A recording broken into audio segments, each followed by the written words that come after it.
જય માતાજી મિત્રો, આજે આપણે જવાનું છે મારા માસીના ઘરે, તો ચાલો જઈએ। ફાઇનલી મિત્રો આપણે રોડે ચડી ગયા છીએ।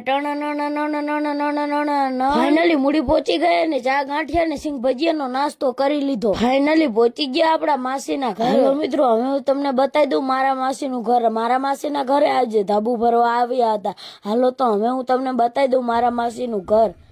તો મિત્રો અત્યારે તો જો મારા માસીના ઘરમાં ખાંપા ઉભા છે। ફાઇનલી પછી આવી ગયા ધાબા ઉપર ને મિત્રો ધાબુ ભરી નાખ્યું છે, તમે જોઈ લો। અને અહીંયા આપણને મળી ગયા સંજયભાઈ વાઘેલા અને પછી મળી ગયા આપણને જયદીપભાઈ મિત્રો। હવે મિત્રો આપણા માસીના ઘરેથી આપણે જવાનું છે દેશી કાળિયાની દુકાન। ફાઇનલી પહોંચી ગયા હુદામણા દેશી કાળિયાની દુકાને। પછી અવતાર્યા દુકાન અંદર ને કરી કાળુભાઈ એમની હારે વાતચીત ને પછી મગાવી કાળુભાઈ સોડા। પછી પી લીધી મિત્રો આપણે સોડા ને સોડા પીને અવતાર્યા દુકાન બહાર ને હવે પાડવાના હતા આપણે રાજુભાઈ અને દેશી કાળિયા અરે પોટા। પછી આપણે દેશી કાળિયા અને રાજુભાઈ પાડી લીધા ઘણા બધા પોટા। પછી ફાઇનલી મૂડી પહોંચી ગયા ને ઉભા રહી ગયા દેશી ખીચડીયાનો રસ પીવા। આ ખીચડીયો મિત્રો આખો લાકડાનો બનેલો છે ને રસ નીકળે છે। અને પછી પી લીધો મિત્રો આપણે દેશી ખીચડીયાનો ટાઢો ટાઢો રસ ને। હાલો મિત્રો વિડીયો ગમે લાઈક શેર ને ફોલો કરતા જાય। અને મિત્રો ફૂલ વિડીયો જોવો હોય તો આપણી યુટ્યુબ ચેનલ કાનોબારી 04 માં આવી ગયું છે, જઈને જોતા આવજો। જય માતાજી।